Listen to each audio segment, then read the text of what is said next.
এদিকে ব্যর্থতা মেনে নিয়ে সিলেট টেস্টে হারের দায় নিজের কাঁধে নিয়েছেন বাংলাদেশ অধিনায়ক নাজমুল হোসেন শান্ত। ছোট্ট পুঁজিতে জয়ের স্বপ্ন দেখেননি বলেও স্বীকার করে নিয়েছেন। চট্টগ্রামে সিরিজ বাঁচানোর আশায় একই স্পোর্টিং উইকেট চাওয়া তার। শেখার নাকি শেষ নেই, ব্যর্থতার কি আছে? দেশের মাটিতে যেন জিততেই ভুলে গেছে বাংলাদেশ। জিম্বাবুয়ের কাছে এমন হারের দায় পুরোটাই নিজের কাঁধে নিলেন অধিনায়ক নাজমুল হোসেন শান্ত।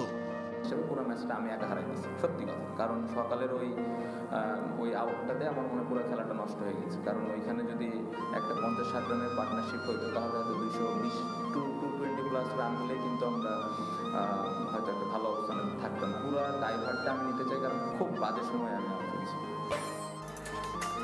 মিরাজ তাইজুলকে কৃতিত্ব দিলেও জেতার স্বপ্ন দেখেননি, অকপটে স্বীকার করেছেন অধিনায়ক। মিরাজ এবং তাইজুল ভাই ভালো ট্রাই করেছে, অসম্ভব ভালো বোলিং করেছে। আমার মনে হয় বোর্ডে এই ধরনের রান থাকার পরে যেভাবে ওরা বল করেছে অবশ্যই ক্রেডিট দিতে হবে। বাট আমার কাছে মনে হয় যে বোর্ডে এনাফ রান ছিল না। স্পোর্টিং উইকেটে খেলার পরিকল্পনা কাজে আসেনি। চট্টগ্রামেও একই ধরনের উইকেটে খেলার সাহস করবে কি স্বাগতিকরা, নাকি ফিরে যাবে চিরায়ত স্লো স্পিন ট্র্যাকে? আমার মনে হয় এরকম স্পোর্টিং উইকেটে খেলা উচিত। উইকেট খুবই ভালো ছিল। এখান থেকে আসলে আবার পেছনে তাকানোর প্রয়োজন নেই। আমার মনে হয় যে সামনের ম্যাচে ওই ধরনের উইকেট থাকাই উচিত। 28 মে চট্টগ্রামে সিরিজের দ্বিতীয় টেস্ট। মান বাঁচাতে যে ম্যাচে জিততেই হবে বাংলাদেশকে।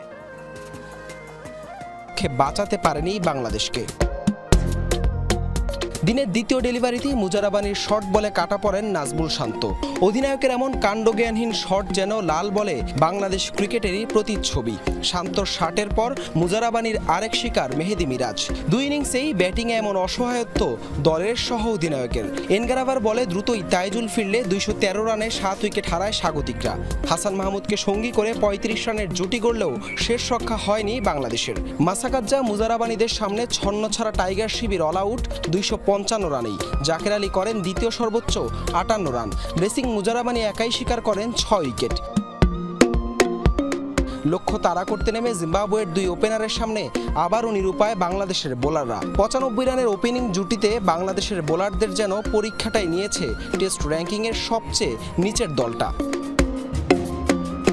বেনকারানের 44, বেনেটের 54, এরপর উইলিয়ামসকে দ্রুত ফিরে আসার ঝলক দেখান মিরাজ। তাইজুল মিরাজের দাপটে 128 রানে 4 উইকেট থেকে 145 রানে জিম্বাবুয়ের নেই 6 উইকেট। এরপর 12 রানে মাসাকাজ্জাকে ফেরালেও মাঝে ফেরে এনগারাভার ব্যাটে 3 উইকেটের জয় নিয়েই মাঠ ছাড়ে সফরকারীরা। 2018 সালে সিলেটের অভিষেক টেস্টে জিম্বাবুয়ের কাছে 151 রানে হেরেছিল মুশফিকরা। মিরাজের 5 উইকেট শিকারে 200 মাইল ফলক স্পর্শের দিনে সিলেটের বুকে জিম্বাবুয়ের কাছে আবারও পরাজয়ের গল্প লিখল বাংলাদেশ। 4 বছর পর জিম্বাবুয়ের টেস্ট জয়ের আনন্দের দিনে যেন লাল বলের লজ্জাটাই শুধু রইল বাংলাদেশের জন্য।